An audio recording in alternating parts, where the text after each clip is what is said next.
जय हिंद दोस्तों। मेरा नाम बाबा रामदास है। तो मैं आज आपको आज की बात अपनी कहने से पहले एक सच्चा किस्सा सुनाता हूँ। आज से करीब 7-8 साल पुरानी बात है। वो क्या है कि धर्मपत्नी जी के साथ रहने के कुछ तो मतलब कुछ सजा तो काटनी पड़ती है ना। महिलाओं के साथ जीवन बिताना है तो वो मेरी धर्मपत्नी जी जो है वो टीवी पे वो डांस इंडिया डांस टाइप, वो इंडियन आइडल टाइप के कुछ ऐसे ही कोई प्रोग्राम देखा करती थी। ये वो जमाना था जब मेरे घर में टीवी चलता था। अब तो इधर पिछले 3-3, 3, 4 साल से बंद ही है टीवी, मतलब टीवी हटा दिया हमने घर से। तो सब वो उस पे वो डांस इंडिया डांस टाइप का, वैसे मैंने आज तक कभी इस प्रकार का वाहियात टीवी देखा नहीं है, पर चूंकि अब भाई धर्मपत्नी देख रही हैं तो कान में आवाज तो पड़ेगी, आते जाते टीवी पे नजर तो पड़ेगी ही। हालांकि मेरा इनसे हम सारी जिंदगी इस बात पे झगड़ा रहा। अरे मैंने कहा ये क्यों गंद देख रही हो, मैंने कहा शर्म भी नहीं आती तुम्हें।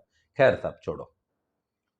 तो वो देख रही थी तो उस पे ना एक लड़की बहुत जोर से उछल उछल के, और वो इंडियन स्टाइल का एक डांस, जैसा पुरानी फिल्मों में जो नहीं होते थे, ये सरोज खान वाली कोरियोग्राफी नहीं, पुरानी फिल्मों में जो गाने होते थे जिसमें भारतीय हीरोइन भारतीय शैली में कमर मटका के जो डांस किया करती थी, उस टाइप का एक गाने पे एक लड़की डांस कर रही थी और बहुत कूले मटका रही थी। और मैंने देखा कि उस बार बार स्क्रीन पे उस लड़की के माँ बाप को भी दिखाते थे, और वो उस लड़की जो डांसर थी उसके माँ बाप बहुत खुश होके उस प्रोग्राम में जो है वो अपनी लड़की को लेके आए थे। उनकी लड़की स्टेज पे नाच रही थी, उनको भी बार बार कैमरा दिखा रहा था। तो वो डांस 2-3-4 मिनट चला होगा, फिर बड़ी ताली तोड़ी बजी, फिर वो माँ बाप भी बड़े खुश हुए, और फिर वो नाम बताया तो भाई मेरी तो मतलब मेरा तो कलेजा ही धक से करके रह गया। मतलब मुझे अपने कानों पे विश्वास ही नहीं हुआ कि वो जिसको मैं वो लड़की समझ के डांस देख रहा था ना, वो तो लड़का था। उम्र रही होगी ऐसे कोई 10-12 साल। और वो लड़का लड़कियों की तरह ऐसे आंखें मटका मटका के, कमर नचा नचा के डोंगे मार रहा था, और माँ बाप एकदम मतलब खुशी से पिघले जा रहे थे। फिर मुझे लगता था कि टीवी पे फैल जाएंगे। बाय गॉड, ये सीन देख के ना, जब मुझे ये पता चला कि इनफैक्ट वो लड़का था, बेटा था उनका, और छोरियों की तरह मतलब लड़कियों को भी मात कर रखा था उसने डांस करने में, और माँ बाप खुश हो रहे थे। बाय गॉड भाई साहब, मेरे शरीर के अंग के किस किस अंग के बाल झुलस गए, सुलग गई। बाई गॉड, मतलब मुझे इतना गुस्सा आया मैं आपको बता नहीं सकता। मैंने कहा बताओ। अब मेरे मुंह से ना माँ बहन की गाली निकल रही, मैं बड़ी मुश्किल से कंट्रोल कर रहा हूँ इसको मैं। हमारे यहाँ बाप बाप बन जाओ ना, जब भी गाली देना अघोर पीठ में अलाउड है, और फुल बुरी बुरी गाल दे माँ बहन की। तो यूट्यूब चैनल में इसलिए गाली नहीं दे रहा, वैसे अगर आप अभी मेरे से पर्सनल बातचीत कर रहे होते ना तो मैं बहुत बुरी बुरी गाली देनी थी उस छोरे के माँ बाप को। मैंने कहा बताओ। मैंने कहा जब ये लड़का पैदा हुआ तो इसके दादा दादी ने और उन गांव में सोहर गवाते हैं। हमारे यहाँ जब बेटा पैदा होता है तो सोहर गाया जाता है कि अयोध्या में राम का जन्म हुआ, राम के जन्म की गाथा गाई जाती है, और अपने होनहार पुत्र को राम जैसा प्रतापी होने की कामना की जाती। मैंने कहा बताओ, इसके जन्म पे सोहर गवाई होगी, और इन्होंने अपने लड़के को, अच्छे खासे लड़के को, साले को नचनिया बना दिया। मतलब बिहार के लौंडे फेल थे। लौंडा डांस देखा है आपने कभी? लौंडा डांस पे एक अलग से वीडियो बनाऊंगा। मैंने कहा अपने लड़के को ये लौंडा बना रहे हैं, लवंडा बोलते हैं उसको, लवंडा, अच्छे खासे लड़के। और भाई गॉड भाई साहब मुझे, और मतलब हालांकि अभी नहीं, मुझे तो पहले से ही, मुझे कोई वो ऐसा नाचता दिख जाए ना, यो नचनिया टाइप डांस, भाई गॉड मेरे शरीर में, तन में आग लग जाती है मेरे। मुझे इतना बुरा लगता है ये डांस नाम की जो विधा है, इतनी बुरी लगती है मुझे। और लड़के को लड़की बना के नचा रहे, साले माँ बाप खुद नचा रहे हैं यार, अब डूब के मर जाओ यार। खैर छोड़ो, एक किस्सा तो ये सुना दिया, एकदम ट्रू स्टोरी है ये। उसके बाद क्या हुआ, अब मेरे एक मित्र हैं, उनका एक स्कूल चलता है, सीबीएसई स्कूल है, 2000 बालक हैं, तो उन्होंने अपने एनुअल फंक्शन पे मुझे इनवाइट कर लिया। ये भी ट्रू स्टोरी है, नाम बता नहीं बता रहा, मेरे दोस्त अक्सर मेरे वीडियोस देखते हैं। तो उन्होंने मुझे इनवाइट किया कि साहब आप जो है ना, वो मेरा एनुअल फंक्शन है और आप चीफ गेस्ट होना। अरे मैंने कहा, ओ भाई तू क्या कर रहा है, किसी कायदे में, मैंने कहा मैं सड़क छाप आदमी हूँ, मैंने कहा किसी कायदे के आदमी को चीफ गेस्ट बना ले भाई, कोई बढ़िया सा कोई वीवीआईपी टाइप बंदा पकड़ के लाओ, मेरे जैसे आदमियों को चीफ गेस्ट नहीं बनाना चाहिए। खैर नहीं नहीं, आपको ही बनना है, आपको ही बनना है, आपके मार्गदर्शन चाहिए, या चाहिए वह चाहिए जैसे होती है। खैर साहब उन्होंने मुझे बुला लिया और उन्होंने क्या किया कि जो चीफ गेस्ट थे उनको स्टेज पे ही एक कोने में 4 कुर्सियां लगा के मेरे साथ 3 आदमी और बैठा दिए, हम ऐसे बैठ गए साहब। तो पहला आइटम पेश हुआ, तो उसमें एक गाना बजा और उस गाने पे वंदे मातरम टाइप एक गाना था, वो AR रहमान वाला, उस पे इन्होंने वंदे मातरम पे एक वही कोरियोग्राफी वाला डांस पेश कर दिया। चलो जी, उसके बाद अगली आइटम, फिर एक गाना बजा, फिर एक डांस, उसके बाद तीसरी आइटम, फिर एक गाना बजा, फिर एक डांस, और इस तरह गाने बजते गए, डांस होता गया, गाने बजते गए, डांस होता गया, और 27 गाने बजे और 27 डांस हुए। जबकि वो एक सीबीएसई स्कूल है 12 तक का, उसमें आर्ट साइंस कॉमर्स तीनों सब्जेक्ट्स की पढ़ाई होती है। सब बात यह है कि आई एम एन एजुकेशनिस्ट, मैं शुरू से एजुकेशन में के फील्ड में ही मैंने काम किया है, और बच्चों का जो एनुअल फंक्शन होता है वो बच्चों की ऑलराउंड डेवलपमेंट, उनकी पर्सनालिटी के जितने भी ट्रेड्स हैं, जो भी उनकी प्रतिभा है, उसको दिखाने का, उसको शोकेस करने का एक माध्यम होता है विद्यालय का, कि विद्यालय अपने बच्चों का पूरा टैलेंट दिखाता है। और सब मैं खुद हूं केंद्रीय विद्यालय का प्रोडक्ट। मुझे याद है 1970 में मेरा एडमिशन केंद्रीय विद्यालय में, त्रिमलगिरी वहाँ सिकंदराबाद में एक केंद्रीय विद्यालय हुआ करता था, उसका मैं स्टूडेंट हूँ साहब। वहाँ से मेरा जो है पढ़ाई शुरू हुई। उसके बाद मैंने 10th तक जो है डिफरेंट देश के केंद्रीय विद्यालयों में पढ़ाई की है। तो हमारे यहाँ जो एनुअल फंक्शन होता था ना, तब आप सोच नहीं सकते क्या शानदार एनुअल फंक्शन होता। उसमें डिफरेंट ग्रुप सॉन्ग्स होते थे, अलग अलग भाषाओं के होते थे, क्योंकि केंद्रीय विद्यालय जो होते हैं उसमें पूरे देश के बच्चे आगे पढ़ते हैं, क्योंकि वो मूलतः जो है आर्मी के जो जवान ऑफिसर्स होते हैं उनके बच्चों के लिए वो स्कूल्स होते हैं। तो इसमें पूरे देश के, मतलब देश के कोने कोने के बच्चे वहाँ पढ़ते हैं। इसलिए उसमें क्या है कि डिफरेंट नेशनल और अपने रीजनल लैंग्वेजेस के ग्रुप सॉन्ग्स होते थे, रीजनल डांसेस होते थे, कभी मणिपुरी डांस हो रहा है, कभी तमिलनाडु का हो रहा है, कभी और मतलब वो मुझे याद है एक बार हमारे स्कूल में संथाल और भीलों वाला एक डांस हुआ था। मुझे याद है एक बार वो एक बैम्बू डांस हुआ था, जो कि उधर नॉर्थ ईस्ट के किसी एक स्टेट का डांस है, जिसमें वो जमीन पे बैम्बू पटक पटक के वहाँ से ताल निकाला जाता है। उसके अलावा मुझे अच्छी तरह याद है एक प्ले हिंदी का हुआ करता था, एक प्ले इंग्लिश का हुआ करता था, और एनुअल फंक्शन में एक प्ले संस्कृत का हुआ करता था। उसके बाद मोनो एक्टिंग की परफॉर्मेंसेस होती थी, और डिफरेंट टाइप ऑफ प्रेजेंटेशंस होती थी, जिसमें सचमुच बच्चों का टैलेंट दिखाई देता था। अब सब मेरे जैसे आदमी, अच्छा फिर मैंने खुद अपना स्कूल चलाया है साहब, गांव में बच्चों को, इतने टैलेंटेड बच्चों को जो है मैंने गांव में पढ़ाया, और गांव में क्या ड्रामेटिक्स होती थी।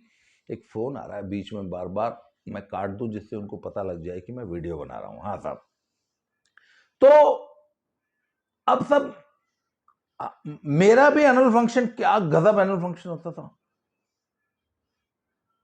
तो सब ऐसे में मैं 27 डांस मैंने देखे उस दिन, और मैं आपको बता नहीं सकता मैं कितना अंदर से भरा बैठा था।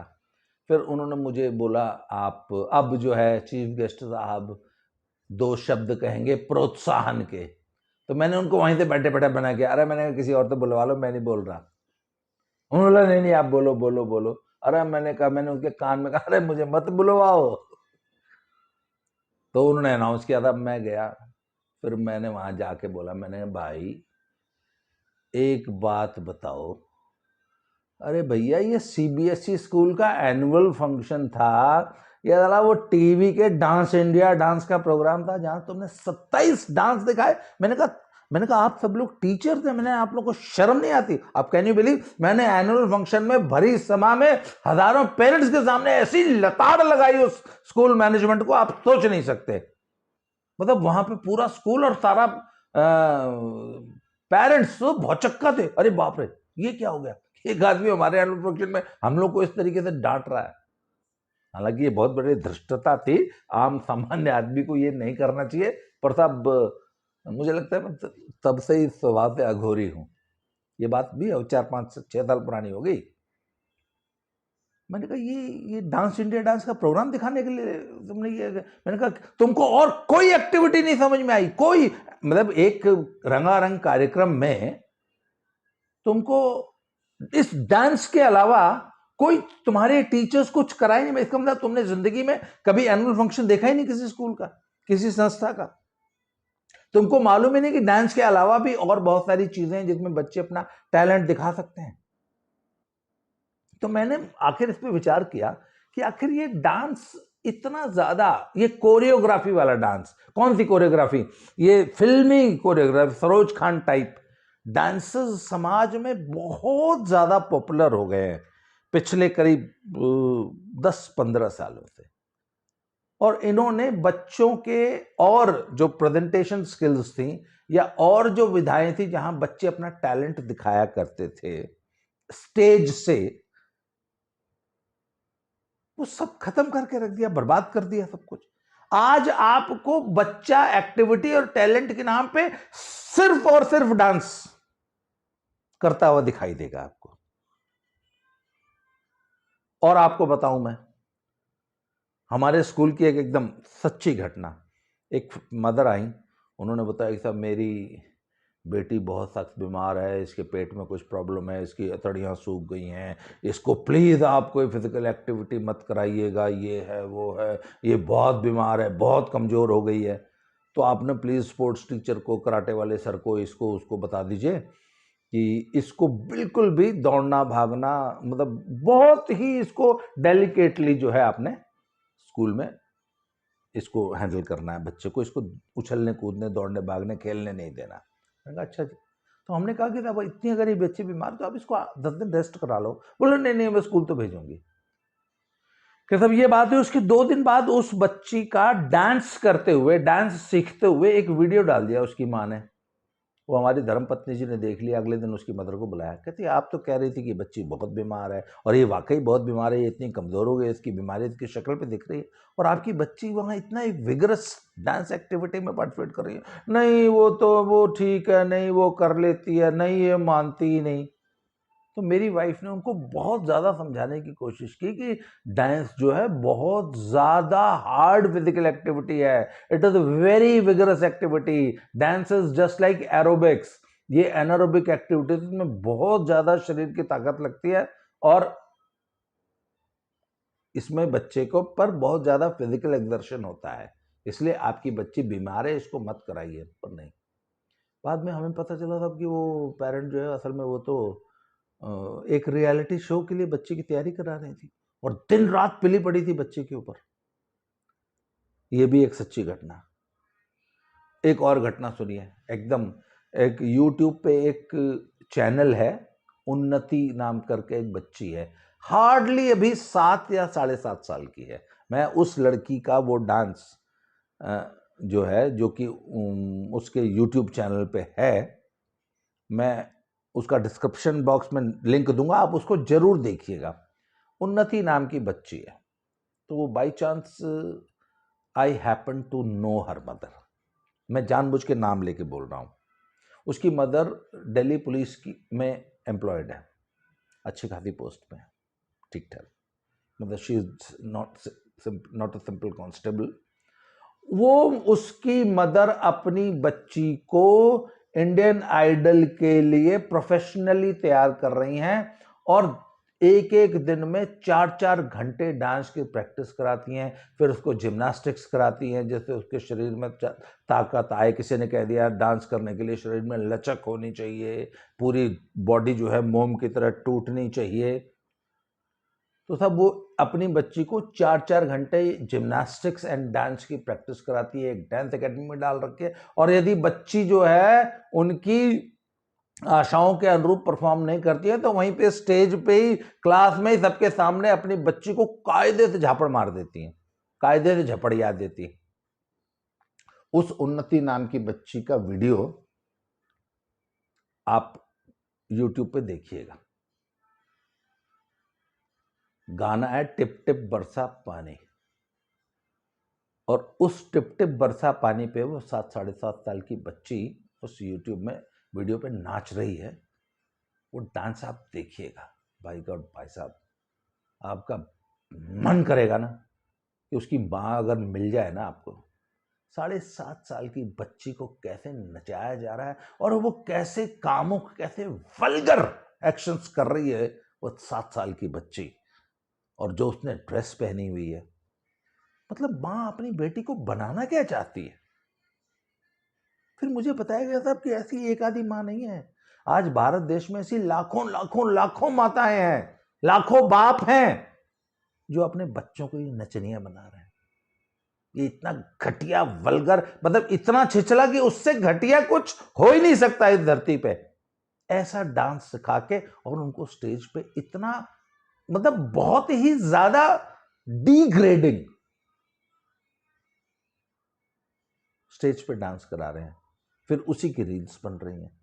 तो आप बताइए ना, जो 7 साल की बच्ची, 8 साल की बच्ची ऐसे घटिया डांस कर रही है, उसके YouTube पे वीडियोस बना रही है, वो कल को जब थोड़ी सी बड़ी हो जाएगी तो वो कौन सी रील्स बनाएगी भैया, कौन से शॉर्ट्स बनाएगी।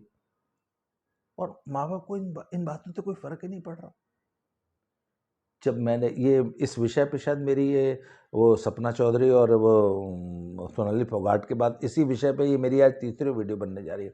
उसमें मैं देख रहा हूँ कि 90% जो कमेंट्स हैं वो तो मेरे समर्थन में आ रही है, मेरे विचारों को लोग सपोर्ट करते हैं। पर ज्यादातर कुछ औरतों ने, महिलाओं ने मेरी इन वीडियोस का बहुत ज्यादा विरोध किया है। जैसे मैंने कोई बहुत गंदी बात कर दी है, सोसाइटी के लिए बहुत बुरी बात कर दी है, कि जब मैं लोगों से कहता हूं कि अपनी बच्चियों को, अपने बच्चों को, अपने परिवार को मान मर्यादा में रखो, उन्हें मान मर्यादा सिखाओ, उनको भारतीय संस्कृति सभ्यता सिखाओ, उनको ये इस प्रकार का अश्लील और कामुक नृत्य पब्लिकली मत कराओ, ऐसे पब्लिक प्लेटफॉर्म्स पे उनको ये गंदे घटिया रील्स मत बनाने दो, और इस प्रकार से तुम हो सकता है बहुत जल्दी पॉपुलर हो जाओ या कुछ पैसा कमाने लग जाओ, पर ये बहुत ही गंदा तरीका है पॉपुलर होने का और पैसा कमाने का। तो मैंने देखा कुछ महिलाएं मेरा विरोध कर रही हैं कि शर्म आनी चाहिए आपकी घटिया गंदी सोच पे, कि आप सपना चौधरी को और सोनाली फोगाट को बुरा कह रहे हैं। तो मैं उनसे कहूँगा भैया भगवान करे आपकी बेटी और आप दोनों सपना चौधरी बन जाएं। अगर आपको मेरी बातें इतनी बुरी लगती है तो जलाइए, मैं आशीर्वाद देता हूं कि आप और आपकी बेटी दोनों सपना चौधरी से भी ज्यादा वल्गर डांस करें और उनसे भी ज्यादा पॉपुलर हो जाए, उनसे अरबपति हो जाए, करोड़पति नहीं।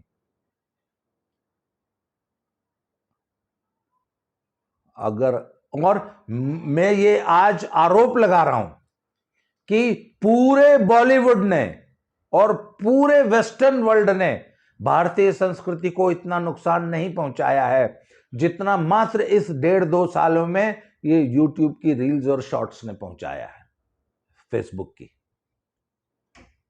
गांव की औरतें, बहुएं अपनी घरों की छतों पे जाके ऐसे ऐसे वल्गर वीडियोस बना रही हैं। मुझे तो समझ में नहीं आता कि क्या सचमुच उनके परिवार, उनके सास ससुर, उनके गांव के लोग उन वीडियोस को देख पाते होंगे, देखते होंगे, और देखते होंगे तो क्या, और क्या गांव की हमारी बहुओं ने भी पूरी लाज शर्म उठा के एक तरफ रख दी है। ये हो क्या रहा है देश में? मैं बता रहा हूं ना कि पूरे वेस्टर्न जगत ने, पूरे फिल्म जगत ने भारत की संस्कृति को इतना नुकसान नहीं पहुंचाया जितना इन रील्स और शॉर्ट्स ने पहुंचाया है। प्लीज अपने बच्चों को इससे बचाइए। काफी लंबी वीडियो हो गई, आज के लिए इतना ही, बहुत बहुत धन्यवाद। अगली वीडियो में फिर से मिलते हैं। लोगों को मेरी बातें अच्छी लगें चाहे बुरी लगें, सब हमारे, तो अगर आप इनको दकियानूसी बोलते हैं तो भैया हमारे विचार ये दकियानूसी है और यही रहेंगे। हम तो अपने दकियानूसी विचारों के लिए I am proud of my दकियानूसी विचार। अगली वीडियो में फिर से मिलते हैं किसी नए विषय पे। आज के लिए इतना ही, बहुत बहुत धन्यवाद। Thank you very much.